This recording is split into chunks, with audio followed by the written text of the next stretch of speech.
अध्याय 2. क्षेत्र महती. श्रीसूत पुढे सांगू लागले.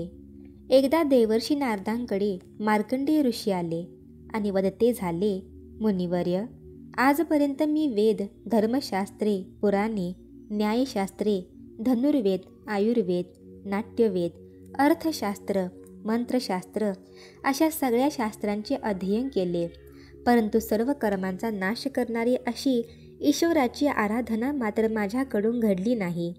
म्हणूनच माझा हा मानवी जन्म फुकट गेला असे मला वाटते आहे. आज माझे भाग्य उदयाला आले आहे. आपले दर्शन मला झाले आहे, ज्यामुळे या इहलोकावरील जन्माचे सार्थक होईल, मोक्षप्राप्ती होईल. अशा एखाद्या तीर्थक्षेत्राची महती कृपा करून मला सांगा. मार्कंडेय ऋषींची विनंती ऐकून नारदमुनी संतुष्ट झाले. म्हणाले, नारायणाने ब्रह्मदेवाला सांगितले आणि ब्रह्मदेवानी मला सांगितले असे या भूतलावर करवीर नामक एक अतिपावन स्थान आहे.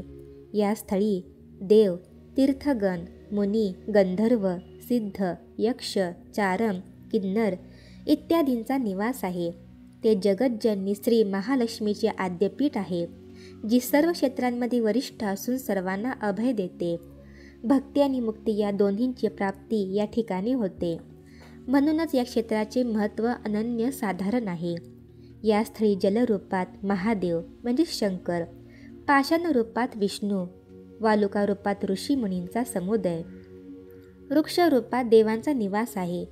त्रिभुवनामधील 3.5 कोटी तीर्थे, निवृत्ती संगम किंवा सहस्त्र सूर्यग्रहणे याच्यामध्ये स्नान केल्याने जी होणारी फलप्राप्ती होते ती येथे होते. त्याचप्रमाणे भक्तगणांना या इहलोकातील संसाराच्या तापत्रयामधून मुक्त करण्यासाठीच उत्तर दिशेला काशी आणि दक्षिण दिशेला करवीर या पवित्र क्षेत्रांची प्रस्थापना केली. श्री महालक्ष्मीच्या निवासामुळे या क्षेत्राला काशीपेक्षा अधिक महत्त्व प्राप्त झाले. पुढे उमापतीही आपल्या गणांसमवेत येथेच राहू लागले. म्हणूनच पवित्र अशा गंगामाईनेही करवीर पंचक्रोशीमधील उदकात प्रवेश केला. तीनही लोकांमधील सर्व तीर्थे आली. म्हणूनच जीवंती आणि गोमती या 2 नद्यांच्या संगमास द्वारावतीचे महात्म्य लागले. या संगमस्थळी 33 कोटी देवांची वस्ती आहे. या स्थळी मृत जीवाच्या अस्थींचे विसर्जन केले असता त्या चक्रांकित होतात आणि जीव मोक्षपदी जाऊन पोहोचतो. या ठिकाणची केवळ माती आपल्या भाळी लावली तरी मानव प्राणी भवसागर लिलेया पार करून जातो.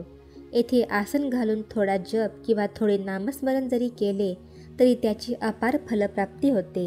येथील दानरूपातील भिक्षा, कोटी गायींचे दान, सहस्त्र अश्वमेध किंवा वाजपेय यज्ञ यांची फलप्राप्ती करून देते. साक्षात त्रैमूर्ती अवतार भगवान श्री गुरुदेव दत्त वदतात, या करवीर नगरीत जो मला भिक्षा घालेल त्याला अपरंपार पुण्यप्राप्ती होईल. दुपारच्या वेळी भगवान दत्तात्रेय भिक्षेची झोळी घेऊन या करवीर नगरीत भ्रमण करतात. जो भाग्यवंत असतो तोच यांना भिक्षा वाढतो.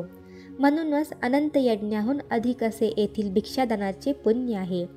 हे महात्म्य जाणूनच कपिल मुनी येथील संगमावर वास्तवासाठी आले. अगस्त्य ऋषी, सोमेश, पराशर, वेदव्यास, च्यवन ऋषी, वसिष्ठ अशा 88 सहस्त्र मुनींचा निवास याच नगरीत आहे. या करवी क्षेत्री पित्याचे श्राद्ध, पिंडदान केल्याने मनुष्याला पितृऋणातून मुक्ती मिळते. हे मार्कंडेया, या पवित्र अशा करवी क्षेत्रात तू जा, तपाचरण कर, तुझे इच्छित मनोरथ पूर्णत्वास येईल. नंतर श्रीसूत सांगतात, श्रेष्ठ अशा मुनिजन हो, या करवी क्षेत्रात मुनिवर्य अगस्ती कोणत्या कारणास्तव आले ते अवधानपूर्वक श्रवण करा.